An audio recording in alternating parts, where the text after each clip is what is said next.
Keluarga berencana, bagaimana pemilihan dan penggunaan kontrasepsi yang tepat? Jadi simak. Pertama, apa itu kontrasepsi? Kontrasepsi merupakan cara atau alat untuk mencegah terjadinya kehamilan yang merupakan bentuk pelayanan KB untuk membantu meningkatkan kesejahteraan keluarga. Kontrasepsi dapat bersifat sementara maupun permanen. Tujuan dari penggunaan kontrasepsi sendiri adalah mencegah kehamilan yang berisiko, yaitu kehamilan terlalu muda, terlalu tua, terlalu dekat, dan terlalu banyak. Sehingga kontrasepsi memberikan manfaat, mencegah kehamilan yang tidak direncanakan, menurunkan risiko kematian ibu dan bayi, mengatur dan menjarakan kehamilan sehingga dapat meningkatkan kecukupan ASI dan pola asuh yang baik bagi anak, meningkatkan kesehatan ibu dan anak, serta meningkatkan kesejahteraan keluarga. Lalu kontrasepsi apa yang cocok untuk ibu? Pertama, ketahui jenisnya. Saat ini terdapat dua metode kontrasepsi, hormonal dan non-hormonal. Untuk hormonal, terdiri dari hormon kombinasi dan hormon progesteron sintesis saja atau POP.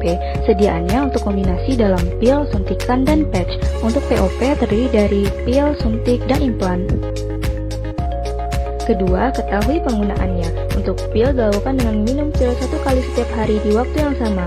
Keuntungannya mudah dilakukan sendiri, mudah dihentikan, dan kesuburan dapat kembali dengan cepat. Kerugiannya butuh kepatuhan yang tinggi untuk pengkonsumsian sesuai jadwal, adanya perdarahan di antara siklus haid dan kenaikan berat badan. Lalu ada kontrasepsi suntik yang dilakukan dengan cara datang ke puskesmas atau bidan untuk mendapatkan suntik per 1 ataupun 3 bulan. Keuntungannya efektif dalam mencegah kehamilan jangka panjang, kerugiannya haid yang tidak teratur serta kembalinya masa subur dalam waktu yang cukup lama. Lalu ada implan, yaitu dengan menanamkan alat kontrasepsi berbentuk tabung kecil di bawah kulit pada lengan atas. Keuntungannya memiliki efek jangka panjang dan kembalinya masa subur yang cepat. Kerugiannya dapat menyebabkan perubahan pola haid, perdarahan bercak, dan peningkatan jumlah darah haid. Lalu ada patch atau koyo, berupa tempelan kecil pada kulit yang melepaskan hormon ke dalam tubuh untuk mencegah kehamilan. Keuntungannya sangat mudah digunakan dengan diganti seminggu sekali. Kerugiannya terlihat dan dapat menyebabkan iritasi kulit, gatal dan pegal, serta perdarahan ataupun bercak di luar haid. Lalu untuk kontrasepsi non-hormonal ada IUD, kondom, metode kalender, amenorrea laktasi, serta sterilisasi atau kontrasepsi mantap.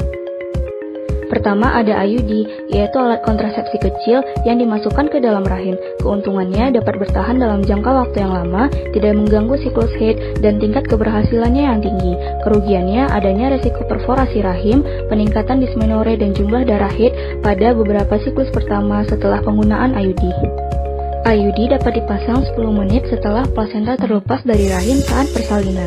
Sebaiknya dipasangkan pada peserta KB sebelum 48 jam atau di atas 4 minggu pasca persalinan. Lalu ada kondom, yaitu metode kontrasepsi jangka pendek dengan memberikan barier atau penghalang saat berhubungan. Keuntungannya melindungi pengguna dari sebagian besar penyakit menular seksual dan efektif bila digunakan dengan benar. Kerugiannya tingkat kegagalan mencapai 15% dan hanya sekali pakai. Lalu ada metode kalender, dilakukan dengan menghindari hubungan seksual saat wanita dalam masa paling subur. Keuntungannya tidak butuh biaya, alat, maupun obat apapun. Kerugiannya membatasi hubungan seks, kesalahan perhitungan dapat mengakibatkan kehamilan, dan hanya berlaku pada wanita dengan siklus teratur. Selanjutnya, MAL atau metode amenorrea laktasi, yaitu metode kontrasepsi alamiah yang mengandalkan pemberian ASI secara eksklusif. Metode ini hanya dapat dilakukan dengan syarat ibu masih memberikan ASI eksklusif, bayi kurang dari 6 bulan, dan ibu belum mendapatkan menstruasi. Selanjutnya ada kontrasepsi mantap, yaitu pada pria disebut MOP atau vasektomi dan pada wanita disebut MOW atau tubektomi. Tubektomi adalah pengikatan dan pemotongan saluran telur agar sel telur tidak dapat dibuahi. Vasektomi adalah pengikatan dan pemotongan saluran benih sperma agar sperma tidak dapat membuahi. Keuntungan dari kontrasepsi mantap adalah tidak akan hamil atau kemungkinan hamil sangat kecil dan tidak mempengaruhi hormon. Kerugiannya adalah bersifat permanen, harus dilakukan dengan operasi, dan ketika kehamilan terjadi, resiko kehamilan ektopik lebih tinggi. Nah, setelah mengetahui jenis dan cara penggunaannya, sekarang ayo kita sesuaikan dengan kondisi ibu.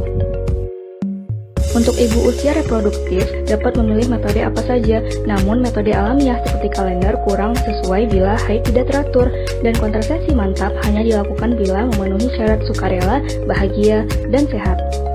Ibu pasca salin yang memutuskan untuk tidak lagi memiliki keturunan dapat melakukan kontrasepsi mantap, kalau tidak dapat melakukan AKDR ataupun MAL, dan pilihan non-hormonal lainnya juga dapat dilakukan. Untuk KB hormonal dapat dilakukan dengan pil progestin dan juga implan.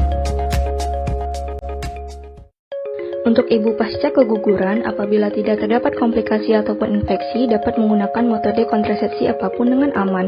Metode sederhana seperti kondom dapat menjadi pilihan, dan metode kontrasepsi alami tidak dianjurkan, dan AKDR serta kontak tidak dilakukan bila terdapat gejala infeksi. Dan kondisi-kondisi lainnya, untuk ibu usia 40 tahun ke atas, kontrasepsi mantap sangat dianjurkan untuk yang tidak menginginkan keturunan lagi. AKDR dapat digunakan sampai dengan menopause, akan tetapi harus dilepas paling lambat 1 tahun setelah menopause. Wanita dengan perdarahan berat tidak disarankan menggunakan AKDR ataupun metode hormonal, dan wanita dengan risiko penyakit jantung, yaitu tekanan darah tinggi, diabetes, ataupun merokok, tidak disarankan menggunakan pil atau suntik bulanan.